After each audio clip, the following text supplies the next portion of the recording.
우리가 힘써 여호와를 알자. 오늘 메시지의 핵심입니다. 그런데 여러분 한번 생각해 보세요. 내가 무엇인가를 안다. 혹은 내가 누군가를 안다. 라는 이 표현을 우리가 언제 사용하면, 누군가에 대하여 사용하면 우리가 확신 가운데 자신 있게 말할 수 있을까요? 한 이불을 덮고 함께 사는 이 사람만큼은 그래도 목사님 제가 잘 압니다. 이렇게 말할 수 있을까요? 그럼 목사님 내 자식들만큼은, 우리 자녀들만큼은 그래도 내가 잘 압니다. 제가 오늘도 주차장에서 우리 주은이한테 주은아 아빠가 너 잘 아는 것 같아? 이렇게 물어봤더니 갑자기 씩 웃더니 이렇게 물어봐요. 그럼 아빠 내가 무슨 동물 좋아하는지 알아? 찔리더라고요. 개 아니야 개? 틀렸어. 아빠는 날 잘 몰라. 딱 이렇게 못을 박더라고요. 그렇다면 그래도 목사님 제가 돈 버는 것만큼은 좀 압니다. 주식 투자만큼은. 아니요 목사님 제가 그래도 건강을 관리하는 거에 있어서는 남들보다 잘합니다. 예, 큰 소리야 칠 수 있겠지요. 그러나 제가 덧붙이지 않아도 그게 얼마나 공허한 소리인지 우리는 잘 알잖아요. 여러분 우리가 누군가를 안다는 거, 우리가 무엇인가를 안다는 거, 이거 결코 쉬운 것이 아닙니다. 아니 어떻게 보면 이건 불가능한 것일 수 있어요. 왜냐하면 사실 나도 잘 모르기 때문이에요. 그래서 오늘 이 외침, 우리가 힘써 여호와를 알자라는 이 외침이 선지자 호세아의 외침이라면 결국 이 메시지의 뿌리는 누구일까요? 그 뿌리로 들어가면 호세아 선지자의 입을 빌어 이 패역한 이스라엘 백성들 가운데 말하고 싶은 결국은 여호와의 마음인 것이죠. 여러분 이것을 우리가 오늘 말씀 안에서 기억할 수 있는 것이죠. 하나님 아니고서 어떻게 인간 스스로가 그 여호와 하나님을 알 수가 있겠습니까? 힘을 내어 애쓴다고 그 하나님을 알 수 있을까요? 아니요. 그 하나님은 영이신데요. 그래서 이 외침 속에는 당신을 우리 가운데 알려주고 싶은, 당신의 마음을 우리 가운데 들려주고 싶은 결국은 하나님의 마음의 선포인 것을 우리는 깨달아 알 수 있는 것이지요. 제가 이번 한 주 말씀을 준비하면서 제 안에 우리 성도님들에게 좀 죄송한 마음이 들었어요. 솔직하게. 여러분 눈치채셨지요? 12월이 되고 나서 우리 찬송가가 바뀌었어요. 어떤 찬송가로 바뀌었습니까? 성탄 찬송가로 바뀌었어요. 이번 한 주 찬송가가 성탄 찬송으로 바뀐 것처럼 우리의 주일 메시지도 좀 예수 복음으로 가득한 이 복음서를 좀 설교했으면 좋을 텐데, 읽어도 다시 읽어도 또 읽어도 이 마음 한구석을 짓누르는 이 선지서를 우리는 계속해서 살펴보고 있어요. 그것도 죄악으로 가득한 호세아 선지서를. 그래서 제가 좀 죄송한 마음이 들더라고요. 왜냐하면 제가 이제 보통 이제 책을 읽을 때 유튜브를 이렇게 틀어놓고 거기 보면 다른 교회 설교들이 쭉 올라오는데 대부분 성탄의 메시지예요. 근데 우리 교회는 호세아서, 전부 다 죄에 대해서, 심판에 대해서, 하나님의 진노에 대해서. 그러니까 제 안에 우리 성도님을 향한 죄송한 마음이 안 들겠냐고요. 그런데 그 미안한 마음이 들지만 그래서 제가 주눅 드는 것이 아니라 제가 여러분에게 문자를 드린 것처럼 이번 주에 다시 제가 호세아서를 읽고 아모스서를 읽고 미가서를 읽고 이사야서를 읽고 요엘서를 읽으면서, 왜 이 선지자들이 다 동일 시대의 선지자들이거든요. 이렇게 이 아모스, 미가, 이사야, 요엘서를 읽다 보니까 내가 착각하고 있었구나. 사실 성경 그 어디를 펴도 그건 다 누구 이야기예요? 예수 그리스도 안에서 우리가 거듭난 하나님의 자녀인 것을 드러내는 복음의 메시지더라고요. 정말 이런 표현을 여러분에게 써서 좀 죄송하지만 짜고 치는 고스톱처럼 무슨 말씀인지 알겠어요? 짜고 치는 고스톱처럼 이 아모스서의 말씀이, 미가서의 말씀이, 이사야서의 말씀이, 요엘서의 말씀이 호세아서의 메시지와 정확하게 맥을 같이 하고 있어요. 아, 그렇구나. 심판의 메시지 속에, 진노하시는 하나님의 메시지 속에 사실은 우리의 심령에 소망을 불어넣고 싶으신 하나님의 마음이 가득한 것이구나. 여러분, 우리가 언제 이 예언서, 선지서의 말씀들을 이렇게 동일한 시각에서 설교를 들으면서 살펴볼 수 있겠어요? 묵상할 수 있겠어요? 여러분, 이때는 특별한 은혜의 시대라고 생각하세요. 제가 그렇게 마음먹었어요. 12월 내가 복음서를 통해서 예수 그리스도의 메시지는 설교하지 못하지만 이 선지서의 말씀을 통하여 그 어떤 메시지보다 더 강력한 소망의 마음으로 가득 차 있는 불붙는 그 하나님을 보고 있구나. 정말 여러분, 눈에 보여요. 이 아모스의 메시지가, 미가의 메시지가, 이사야의 메시지가 호세아서의 메시지와 맥을 같이 하고 있는 게 아마 여러분의 눈에 보일 거라고요. 아모스서는 이렇게 시작해요.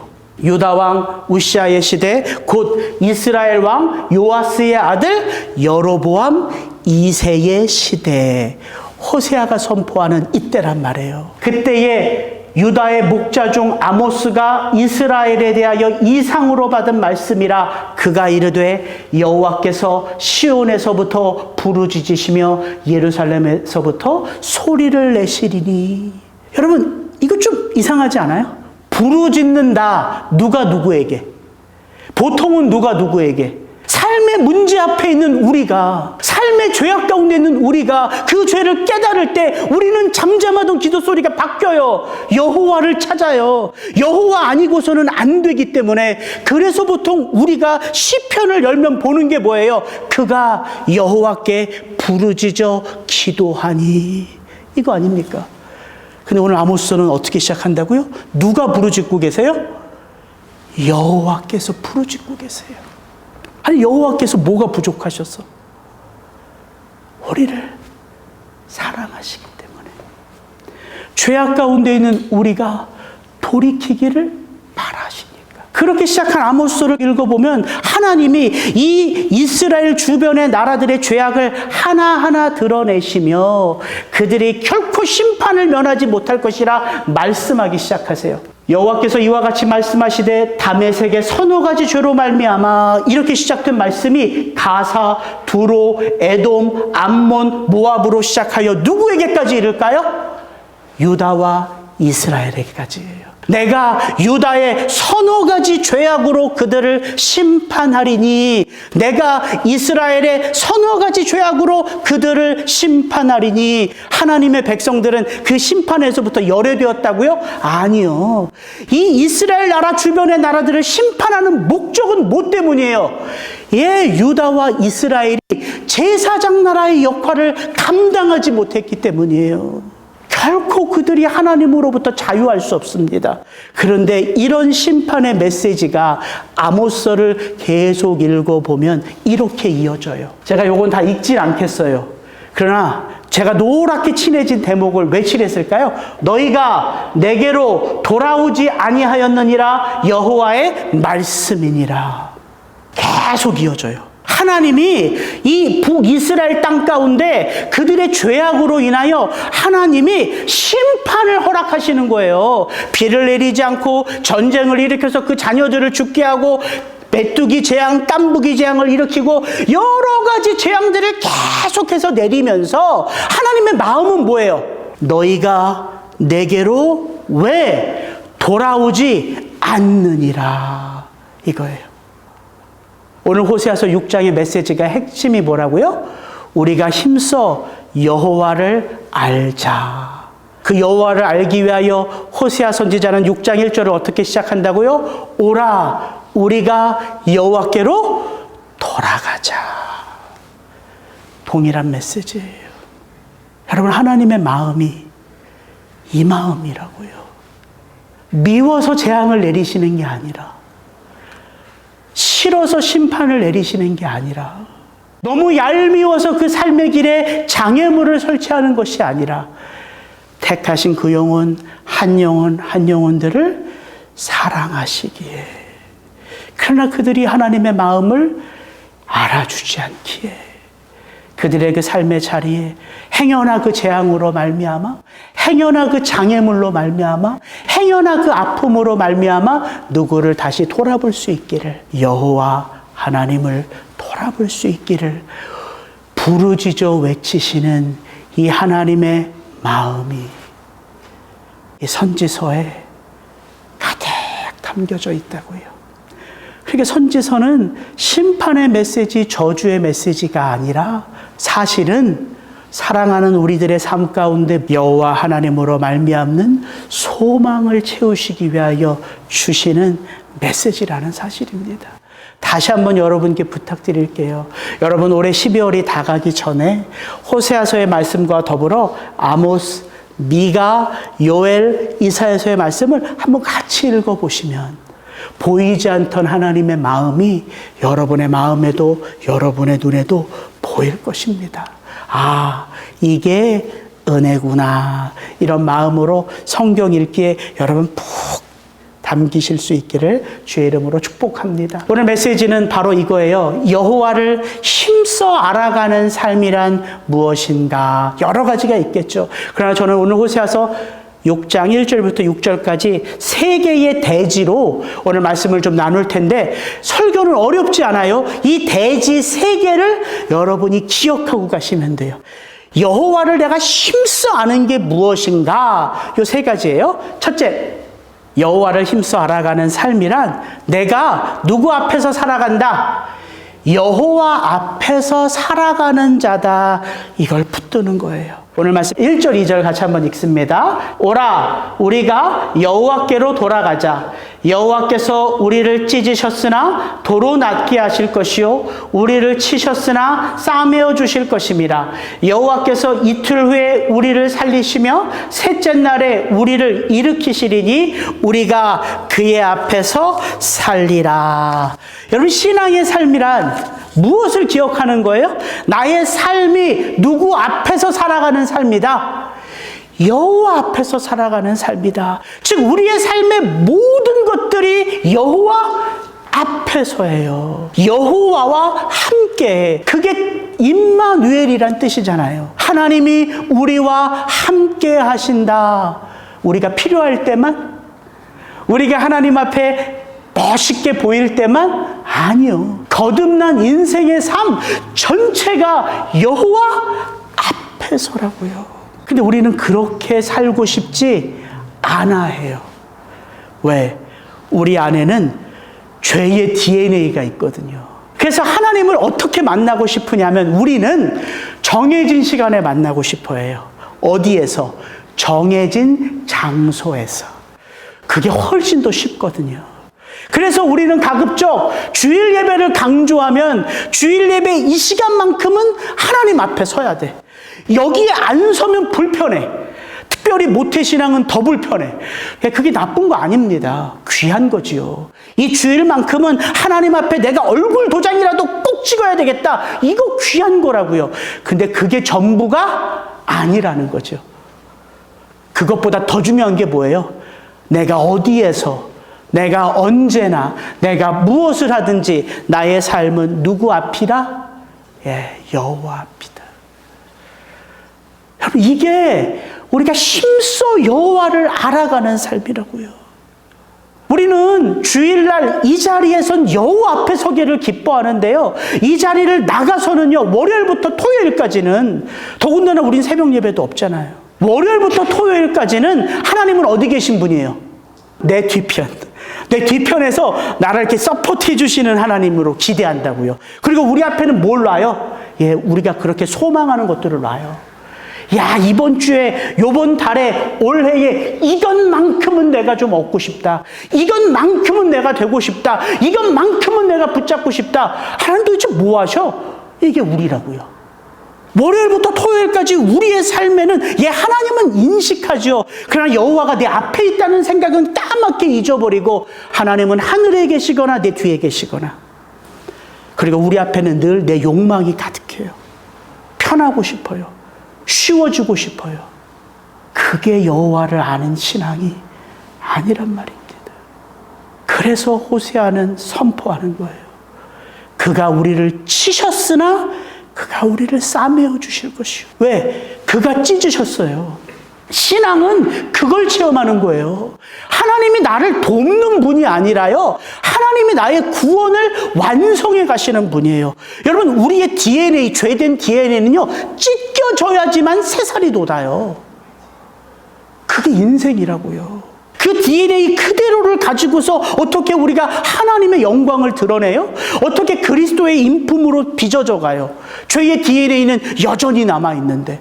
그러니까 하나님이 하시는 일이 뭐예요? 우리의 삶에서 일어나는 그 모든 일들을 통하여 우리의 죄된 DNA를 찢으시고 거기 안에 새살이 돋게 하시는 거예요.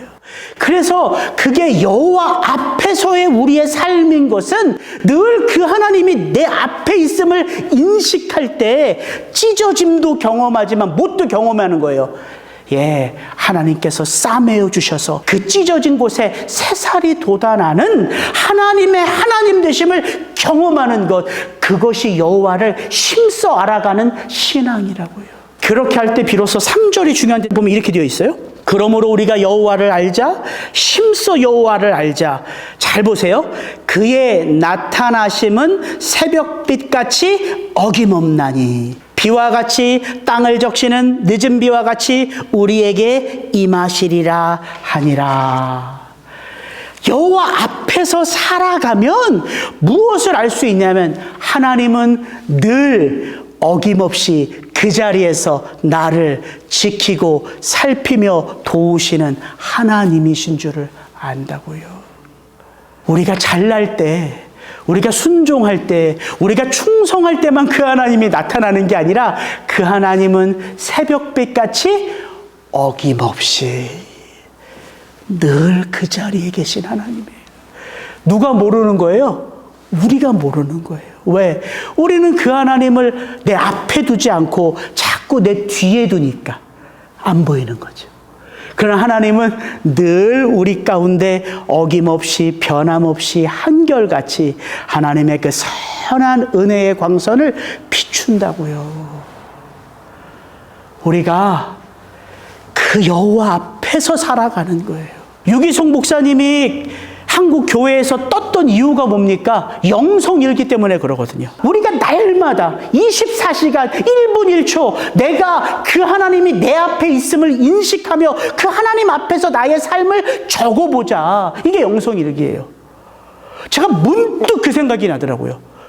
여호와 앞에서 살아가는 게 여호와를 알아가는 삶이에요. 그게 뭐가 달라요? 영성일기랑 똑같은 맥락이라고요. 우리가 하나님 앞에 있음을 인식하면 내 삶을 돌아보게 돼요. 근데 우리가 잘 안 하잖아요. 죄를 져도 늘 하나님이 내 뒤에 계신다고 생각하니까 요나같이 하나님은 니느웨로 가라는데 요나는 어디로 가요? 다시스로 가잖아요. 왜?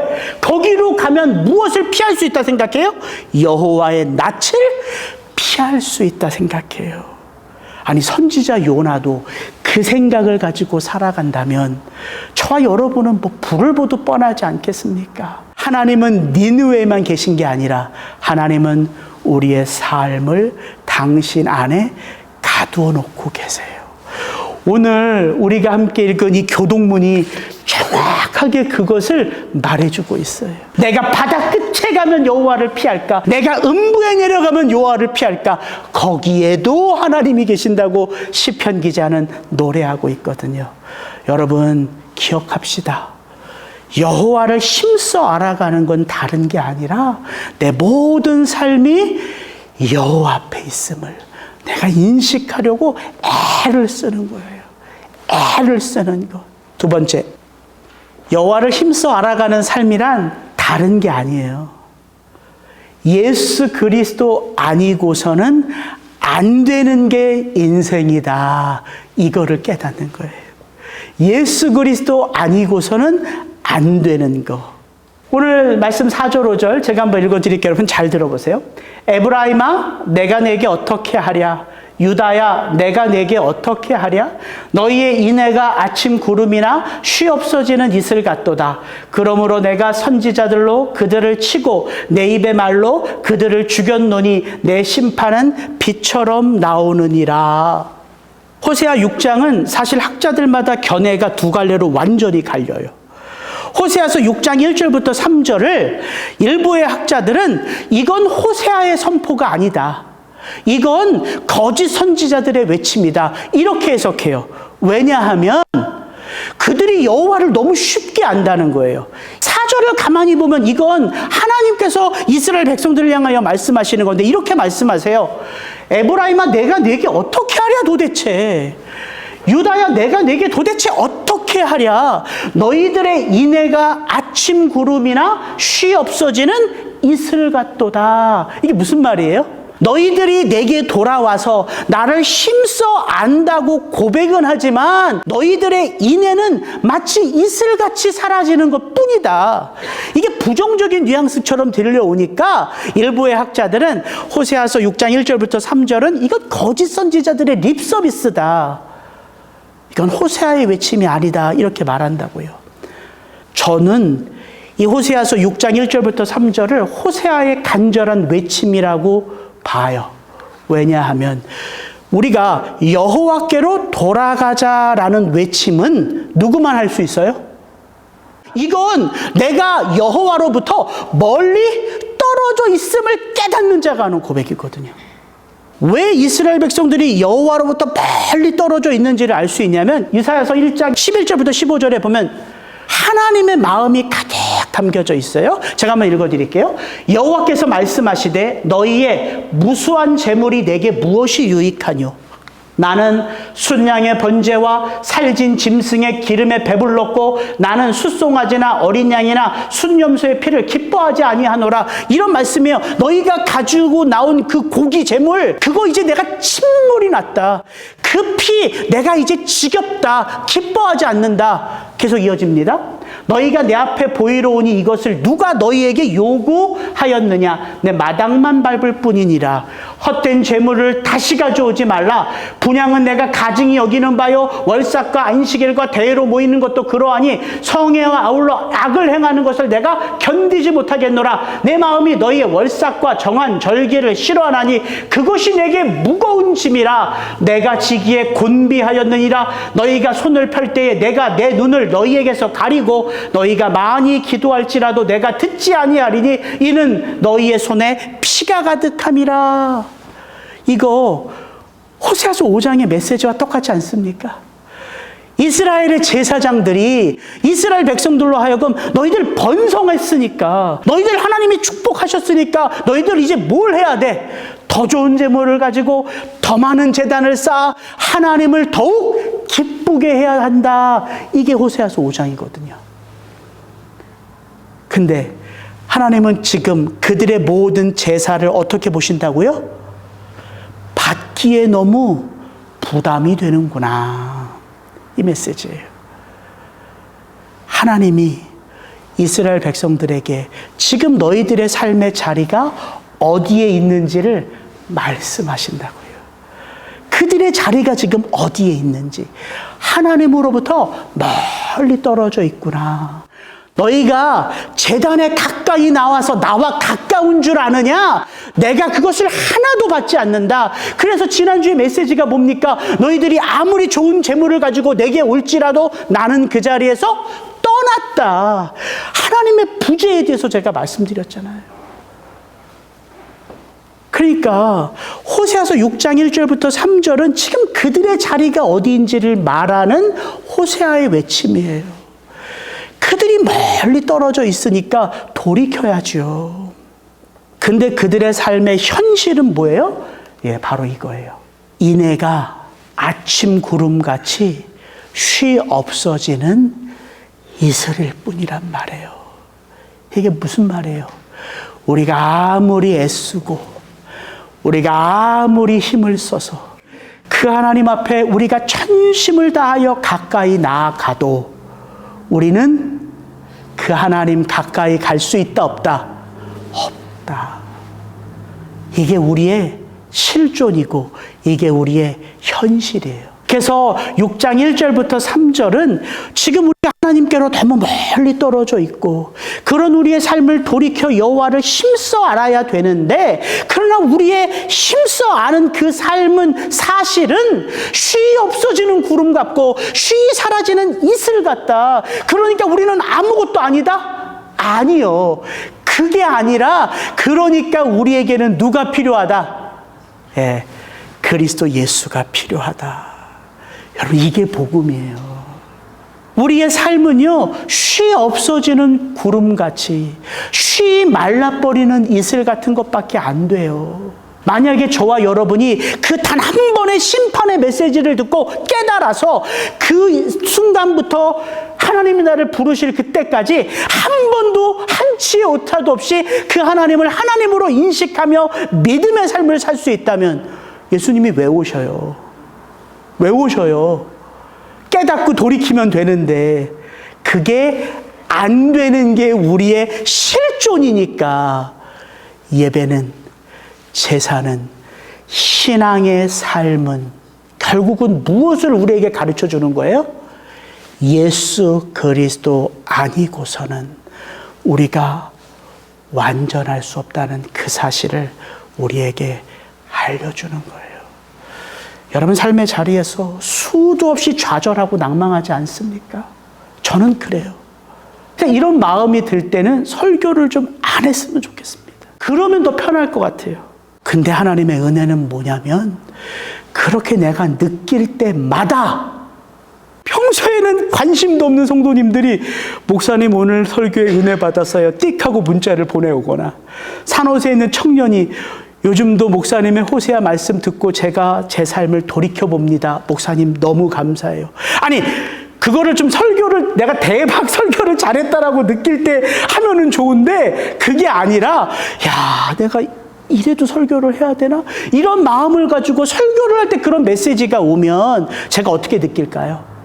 아, 하나님은 목사를 쓰시는 게 아니라 목사의 입술에 하나님의 마음을 담아 그 메시지를 듣는 성도를 살리시기를 원하시는구나. 이걸 알게 된다고요.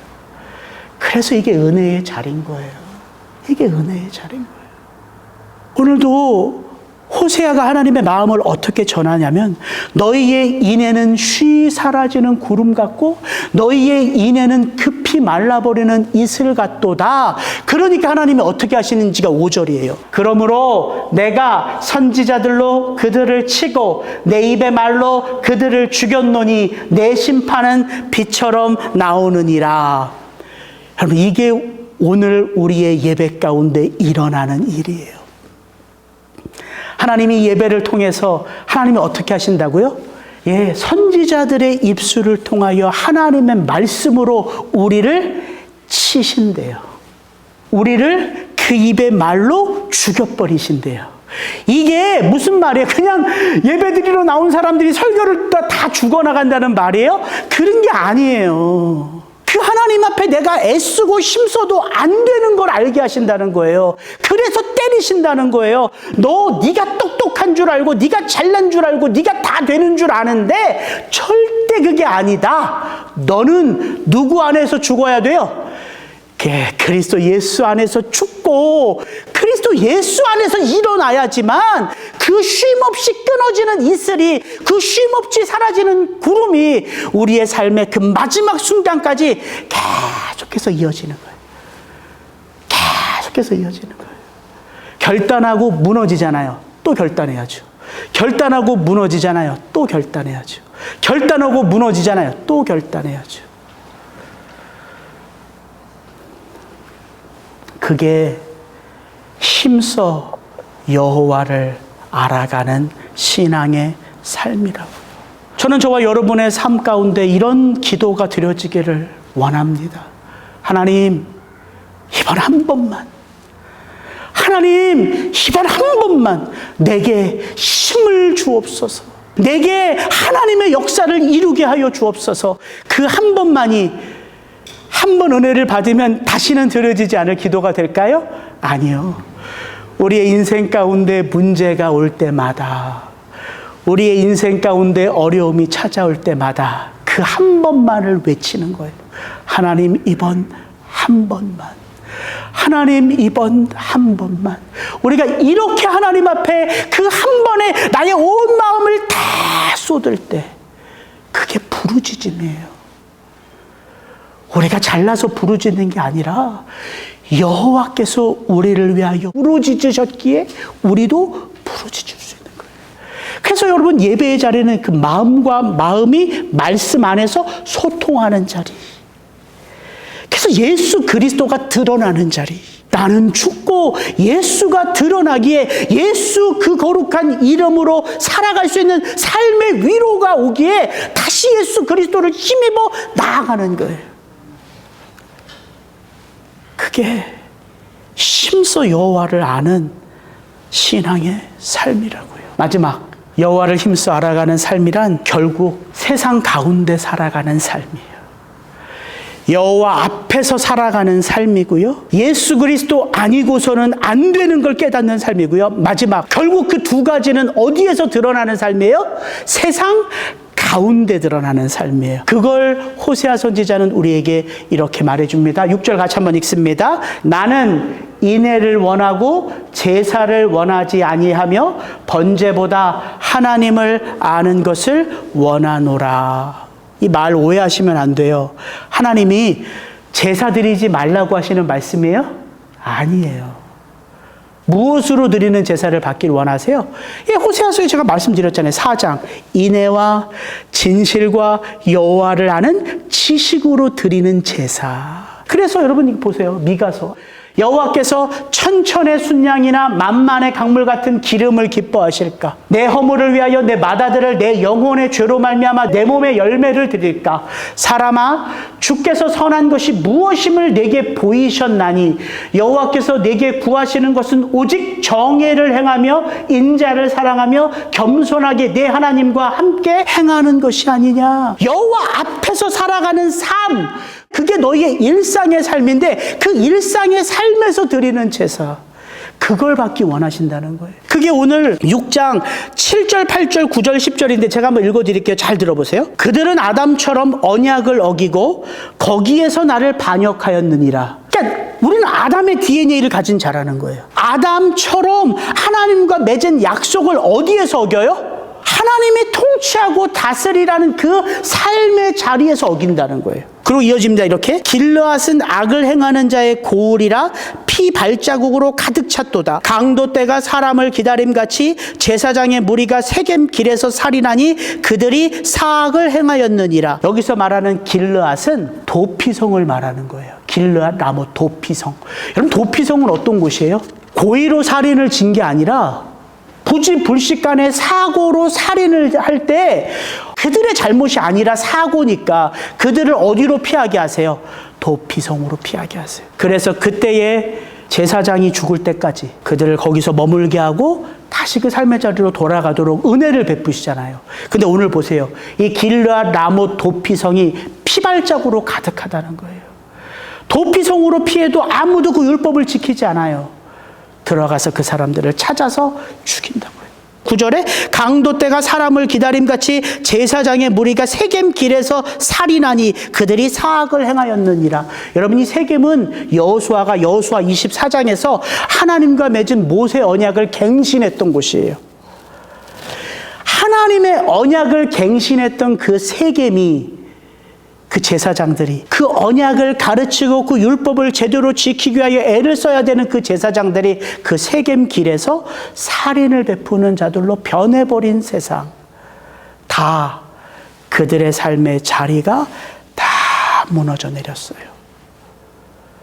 하나님이 원하시는 건 내게 좋은 재물을 가지고 나와 제사를 드려라, 예배를 드려라가 아니라 무너진 너희의 삶의 자리에서 하나님으로부터 받은 인애와 그 헤세드의 사랑을 그대로 전하라는 거예요. 예수님이 바로 이 6절의 말씀, 나는 인애를 원하고 제사를 원하지 아니하며 번제보다 하나님을 아는 것을 원하노라, 이걸요 2번이나 인용하셨어요. 마태복음에서. 언제 인용하셨냐면 예수님이 세리와 창기들과 같이 먹고 마실 때에 바리새인들이 그 예수를 보고 도대체 예수는 뭐하러 저 죄악 가운데 있는 죄된 자들과 함께 먹고 마시느냐? 그때 예수님이 말하는 거죠. 하나님은 제사를 원하지 않고 긍휼을 원하신다. 또 예수님과 예수님의 제자들이 안식일 날 길을 가는데 너무 제자들이 배가 고파서 그 밀 이삭을 씻어가지고 그걸 먹어요. 그때 또 바리새인들이 보고 어떻게 안식일 날 밀 이삭을 따서 그 노동을 하느냐. 그때 예수님이 또 말씀하세요. 인자가 안식일의 주인이니라. 똑같이 2번 인용하세요. 그럼 뭘 의미하는 걸까요? 삶의 자리에서 하나님의 인애와 하나님의 사랑이 흘러가 회복되지 않으면 그런 삶의 모습 가운데 아무리 하나님 앞에 나와 열심으로 열정적으로 온 마음을 다하여 예배할 때에 그 예배는 가증스러운 예배라는 거예요. 아시겠죠? 결국 우리가 하나님의 자녀인 것은 어디에서 드러나야 돼요? 이렇게 건물 안에서가 아니에요. 여러분의 삶의 자리에서라고요.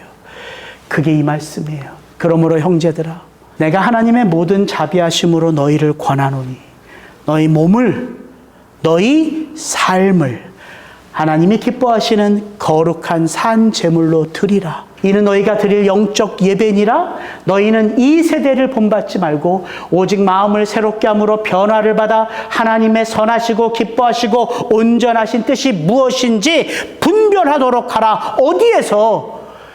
세상 한복판에, 너희들의 삶의 그 자리에서. 왜? 그때 비로소 누가 보기 때문이에요? 세상이 보기 때문이에요. 세상이 그렇게 살아가는 한 영혼 한 영혼의 삶을 통하여 하나님과 커넥트 될 수 있는 유일한 곳, 세상이라니까요. 저와 여러분의 삶이 회복되어야 할 곳, 우리의 삶의 그 자리라고요. 여호와를 힘써 알자. 다 잊어버려도 요 3대지만큼은 기억하고 돌아가셔야 돼요. 첫째, 여호와를 힘써 아는 건 우리가 여호와 앞에서 살아가는 자다. 이걸 기억하는 것이고요. 여호와를 힘써 아는 건 내가 힘쓰고 애써서 성공하는 인생이 되는 게 아니라 그리스도 예수 아니고서는 안 된다. 이걸 기억하는 것이고요.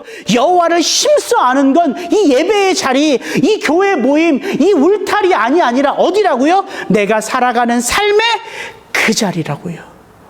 여러분, 이것을 마음에 담고 우리가 삶의 자리로 흩어져 나아가는 것입니다. 같이 기도하겠습니다.